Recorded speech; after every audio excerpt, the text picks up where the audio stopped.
I need to get this off my chest because I feel like I'm going crazy. I 22M have been dating Claire 25F for about 14 months now. We met at my best friend Jake's birthday party. Jake 23M had invited a bunch of people from his workplace, and Claire was there with some of her friends. I remember the moment I first saw her. She was sitting in the corner with her laptop, playing Valorant while everyone else was dancing and drinking. I'm a huge gamer myself, so I went over to talk to her. We hit it off immediately. Claire was different from any girl I had dated before.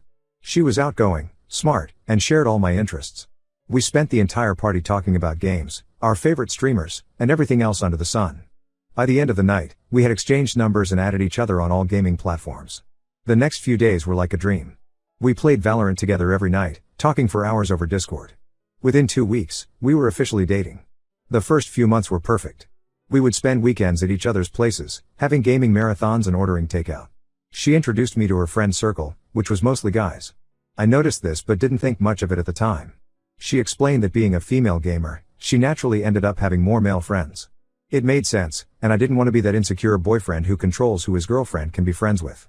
Everything changed when she got a job offer from a tech company in another city, about 4 hours away. The salary was amazing, and it was a great opportunity for her career. We discussed it for weeks and finally decided to try long distance. I had a good job here, and we thought we could make it work with regular visits and our daily gaming sessions. The first red flag appeared about 2 weeks after she moved. She had told me she found a nice studio apartment and sent me pictures of it. One day, while watching her Instagram stories, I noticed something odd. In the background of one of her stories, I could hear male voices talking and laughing. When I asked her about it, she brushed it off saying some colleagues had come over to work on a project. But the voices kept appearing in her stories. Finally, through some social media digging, I discovered the truth. She was actually living with 2 guys from her college, Mark 26M and Dave 24M. When I confronted her, she got defensive. She said she didn't tell me because she knew I would overreact, and that living alone in a new city was expensive. She made me feel like I was being unreasonable for being upset about her lying. I tried to move past this, but then came the situation with her ex, Tom 27M. Claire had mentioned that Tom worked at her new company, but assured me they barely saw each other. One evening, I was on a call with Jake, who had visited the same city for work. He casually mentioned seeing Claire and Tom having dinner at a fancy restaurant. When I asked Claire about it, she said it was a team dinner. But Jake had seen them alone. This led to more digging, and I discovered they had been meeting regularly outside work. Sometimes in groups, but often just the 2 of them. She had hidden all these meetings from me. When confronted, she got angry and said I was being paranoid and that she was allowed to be friends with her ex. The final straw was Kevin 25M, a guy from her new office. At first, I didn't think much of him. He would comment on her Instagram posts, but so did many others. Then I started noticing a pattern. His comments were always flirty, with lots of heart emojis and inside jokes I didn't understand. She would respond to his comments with similar energy. One day, Jake came to me with some concerning information. One of his friends who works at Claire's company told him that Kevin had openly admitted to having feelings for Claire at an office party. Apparently, he had told everyone that he was just waiting for her to break up with her long-distance boyfriend. I brought this up with Claire 2 months ago. She initially acted surprised and said she had no idea Kevin felt that way. She promised to distance herself from him and remove him from her social media. I thought the matter was resolved, but I was wrong. Yesterday morning, while checking her recent posts, I noticed Kevin was still actively commenting. She hadn't removed him, she had just hidden his comments from me. When I confronted her, she exploded. She said I was being controlling and that she was tired of me telling her who she could be friends with. We had a huge fight over text.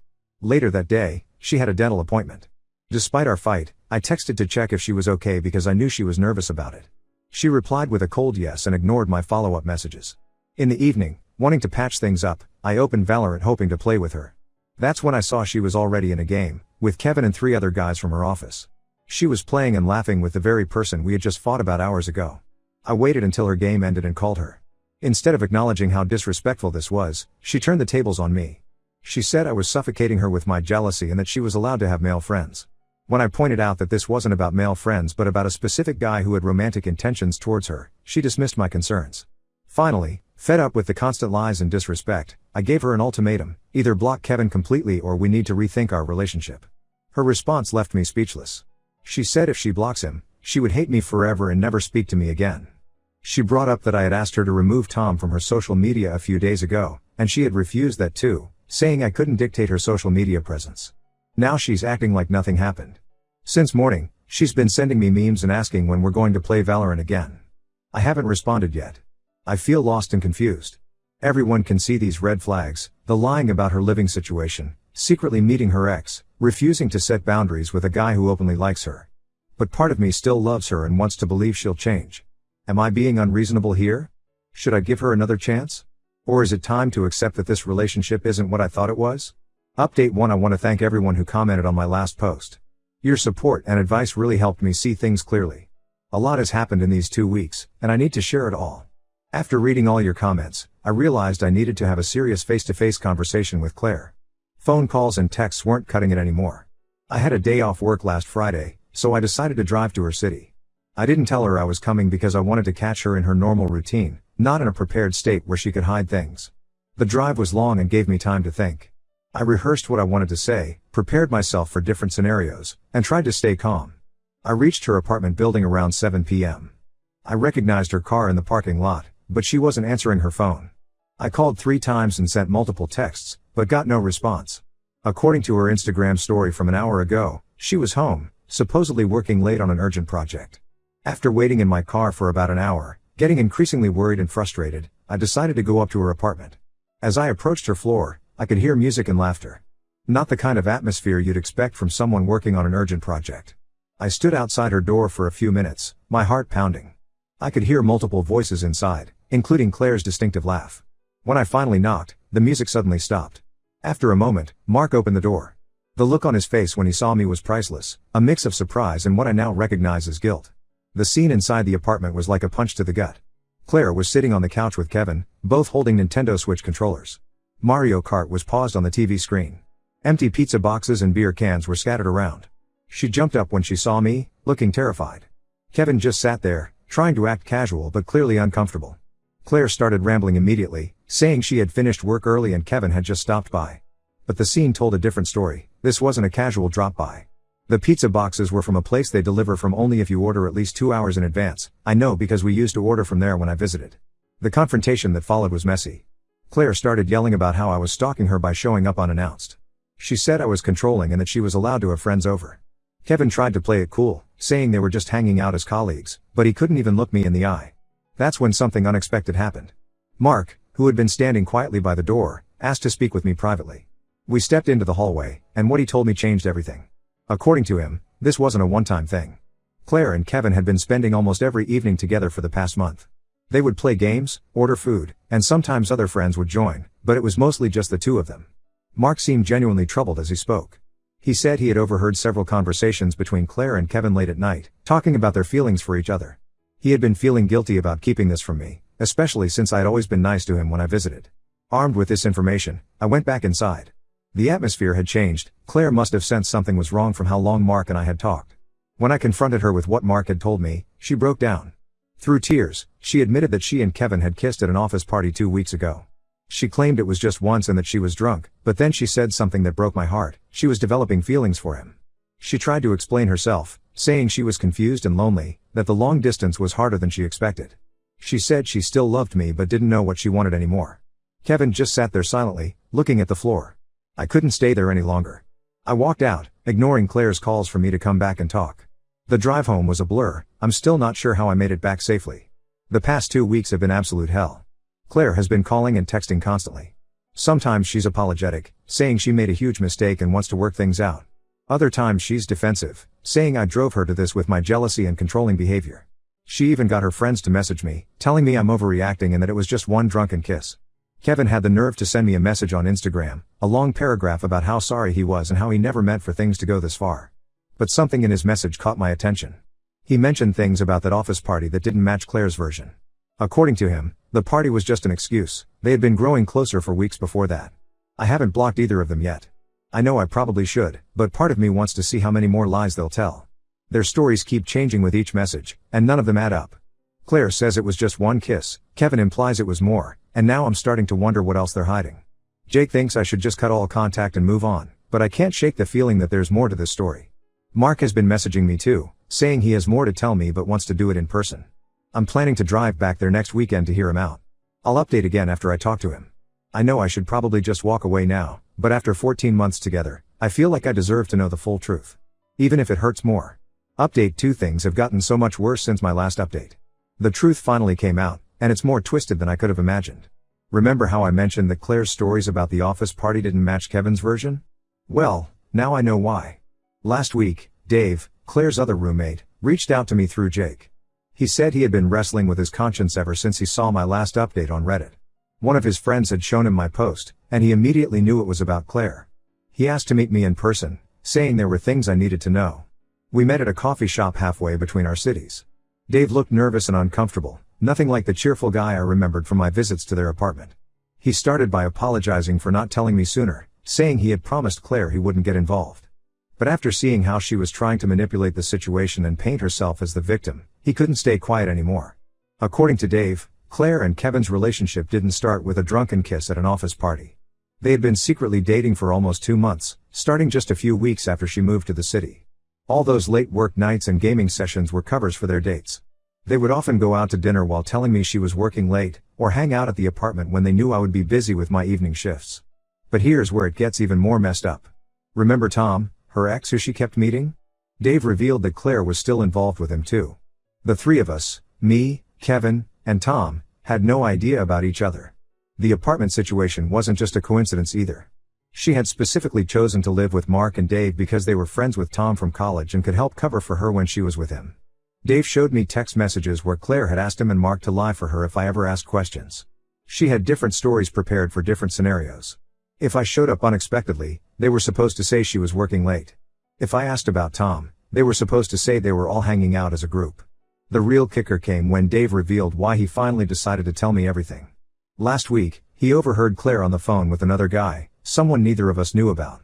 She was using the same sweet voice and pet names she used with me. Dave said that was when he realized she wasn't just confused or making mistakes, she was deliberately playing with multiple people's feelings. I confronted Claire with all this information. I expected her to deny it or have more excuses ready, but surprisingly, she broke down and confirmed everything. She tried to justify it by saying she had commitment issues stemming from her parents' divorce. She said she felt pressured by the long distance and didn't want to lose any of us. She even tried to blame it on Mark and Dave, saying they should have stopped her or told us sooner. Kevin and Tom didn't know about each other either. Dave had already told them everything before meeting me. Tom apparently went ballistic when he found out, especially since he had been thinking about getting back together with Claire seriously. Kevin just disappeared, deleted all his social media and requested a transfer to a different office location. Claire's carefully constructed house of lies came crashing down in a single day. She lost her boyfriend, her ex, her affair partner, and her roommates all at once. Mark and Dave are moving out next week. They said they can't live with someone who manipulated everyone around her. The worst part? She still doesn't seem to understand what she did wrong. In her mind, she was just trying to make everyone happy. She sent me a long message saying that out of everyone, she loved me the most and that's why she kept me around the longest. As if that was supposed to make me feel better. I'm still processing everything. Jake has been amazing through all this, letting me crash at his place when I don't want to be alone. Our other friends have been supportive too, especially after hearing the full story. Some of them had suspected something was off about Claire's behavior but didn't want to get involved. I'm planning to schedule a therapy session next week. Not because I'm broken or can't handle this, but because I want to make sure I process this properly and don't carry trust issues into my future relationships. For now, I've blocked Claire on everything. I don't want to hear any more of her excuses or justifications.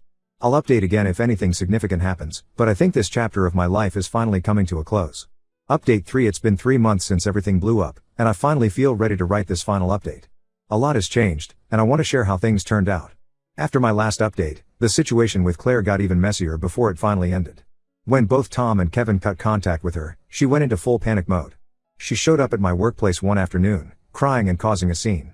My coworkers had to call security to escort her out.